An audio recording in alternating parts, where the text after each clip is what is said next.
పక్క మీరు చూస్తే కరెంటు ఛార్జీలు. ఏం తమ్ముళ్ళు, కరెంటు ఛార్జీలు నేను ఉన్నప్పుడు పెరిగాయా? కరెంట్ వచ్చేదా లేదా? నాణ్యమైన కరెంట్ ఇచ్చామా లేదా? ధరలు పెంచకుండా సమర్థవంతంగా రన్ చేశామా లేదా? ఈరోజు కరెంటు రాదు, కానీ రేట్లు మాత్రం పెరుగుతూనే ఉన్నాయి. ఆ పేర్లు నాకే అర్థం కాల.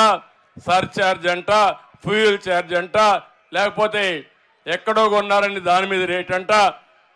9 సార్లు కరెంటు ఛార్జీలు పెంచిన చెత్త ప్రభుత్వం ఈ ప్రభుత్వం, అవునా కాదా అని మిమ్మల్ని అడుగుతున్నా. ఈ రోజు ఎంత ఉంది కరెంటు? ఒకప్పుడు 200 రూపాయలు కట్టే వాళ్ళకి ఎంత ఉంది? ఇప్పుడు ఎంత ఉంది? గుర్తుందా లేదా మీకు?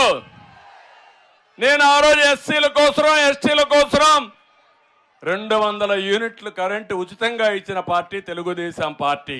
ఇప్పుడు ఇస్తున్నారా? అది కూడా ఇవ్వడం లేదు. నేను అందుకే మీ అందరికీ హామీ ఇస్తున్నా, మళ్ళీ తెలుగుదేశం ప్రభుత్వం వస్తుంది, కరెంటు ఛార్జీలు పెరగవు, అవసరమైతే తగ్గించే బాధ్యత తీసుకుంటామని మీ అందరికీ హామీ ఇస్తున్నా.